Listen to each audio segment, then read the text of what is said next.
Hey guys, Travis here at the LA studio, the very end of day one of the quarterfinals, joined by a High of Cloud9. Hi, I wanted to talk to you a little bit about what happened today. Obviously, you guys went 1 and 2 with Fnatic, which drops you out of the tournament. So, what happened in those games? Why do you think you lost? Game one, we got outpicked a bit. I played Gragas. I'm fine playing at Gragas, but it's not one of my best champions, and we kind of just got outscaled and slowly lost the game. They're very good at catching people out because they camp in brushes, and we kept dying over and over to that. So then they just eventually took map control by camping in those brushes.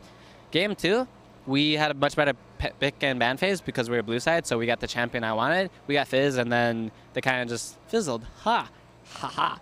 And it just went better. Game three, we got double killed at level 1, and Lee Sin got both the kills. When the enemy jungler gets both kills, they get dragon control and map control. So it's just like, we stay even, but we can't get ahead, because if we try to gank top and their jungler's there, we lose the fight. If you gank mid, jungler's there, you lose the fight. You try to do dragon, he's stronger, you lose the fight. So it's just, they slowly get map control and they need to throw. It's hard for us to make a play without it being countered. So we kind of just crumbled in that game. So I want to talk to you about the Gragas pick. You said that you were pretty confident on it, though it's not really something that you've been known to play in the past. So where did that come from? Well, they banned 3 mid champions and picked the 4th one. So they took 4 champions away from me. And when you lose 4 champions, you have to pick other champions you normally don't play, which is Gragas. And it was okay pick. It's just, I don't know, we kind of just lost that game. What did you think of Xpeke's casting? Because he was sort of like the dominating force on that champion throughout game 1 and 3. I don't know. He runs teleport, so he'll never kill you in lane. I wasn't ever worried about dying to him, and he just gets help from his jungler. He gets the blue buffs. He gets farm. So like if I push to his turret, his jungler comes just so he can see us under turret, and he just plays for late game and mid game. He'll wait to make plays in team fights in other lanes, and he won't look to win his lane. So. There were a lot of people that, there's a lot of chatter about whether or not you should or have banned Kassadin in that game 3. And it's like, oh, that's why you don't give him Kassadin, blah, blah, blah. So why did you decide not to ban Kassadin? Obviously, we thought we had answers, and looking at hindsight, it's just, we obviously didn't. So, and something we could have done better is just either give him Orianna and just ban Kassadin instead, because she's easier to deal with, and that's what we should have done. But when you're in the middle of the game and just thinking about, like, everything, you just forget about some things like that. We didn't think he was a giant issue game 1. We just kind of got like outplayed through the teleports, and we didn't really care about him too much. But then game 3, he really showed like why he's really good at Kassadin.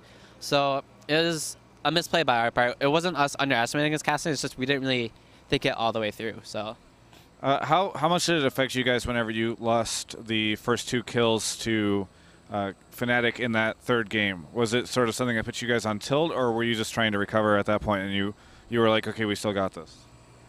I wanted to say we still got it, like I said that in the game, but we all knew, obviously, when the team gets double kill at level 1, it's very up to them to lose the game. It's not up to us to win, it's up to them to lose. So they didn't do that. They just played slowly, they just did safe plays. We tried to make plays, we tried to do what we could. We did the YOLO Baron, it didn't work out, obviously, we got Ace for it. We tried to do dragons, we tried to force down turrets, and we tried to catch people out. And it's like all you can do when you're that far behind, and it just didn't work out for us. They just played extremely well and didn't throw the game. Obviously, Fnatic, the first team that you've had to play that is an international team at an event like this, and you scrimmed some teams before. So what was it like playing against them compared to other North American teams? I think playing against Fnatic is different than playing against any other team in the world. They're the only team that will ever run double teleport, or even 1 teleport. Right. And you can't practice against that because you can't just tell your scrim partner to run teleport, They have to be used to it. So we can't really practice against their playstyle. So it's very weird to play them, I'd like to say. They have a very unique playstyle that we aren't necessarily used to. We're getting used to it, but it's just we kind of practice against it because no one runs teleport. What do you think their chances are now going into the rest of Worlds? Well, we scrimmed the other teams that aren't them, obviously. So we do pretty well, and normally how we do in scrims correlates to how well we'll do in an actual game. And the other teams, while they're very good, they play similarly to us in a bit. So I think Fnatic can win the World Finals as long as they keep up their ban and pick phase and their level 1 strategies. They have really good level 1s and ban and picks.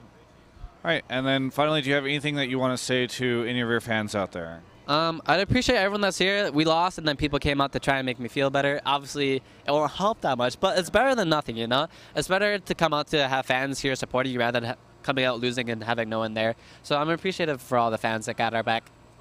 Very good. And any shout-outs, plugs, anything you want to say? Oh yeah, thanks to all of our sponsors. I haven't done this in a while. So G Fuel, Law Class, Astro, Cooler Master, HyperX, iBuyPower, Aces, Homejoy. You got to 8. Do you have 8? Do I have 8? Did I count 8? Yeah. I don't know. We can do the check. We'll look here. Here we go. We got this. All right. 1, 2, 3, 4, 5, 6, 7. And Crunchyroll. That's the 8th one. I'm sorry. Yeah. Shit. You're a little distracted right now, I'm sure. Just a bit. I'm sad from my losses. That's why I can't remember all the sponsors. And then Travis just pulled me out of here under my unwilling to do this interview. So, you can blame him. I'm gonna check this really quickly because I think I have right You're here. on the phone during an interview? Yeah, because I need to check this. I said after this game, and you said okay. You know he's lying to you guys right now, right? So yeah. For everyone, this is Travis on day 1 of the round of 8. You can check out the rest of our coverage of Worlds at GameSpot.com/esports. Thank you so much, Hi. Cloud9 put on a really good show today. For everyone, stay tuned for the rest of our coverage of Worlds. Again, GameSpot.com/esports. Wave goodbye with me.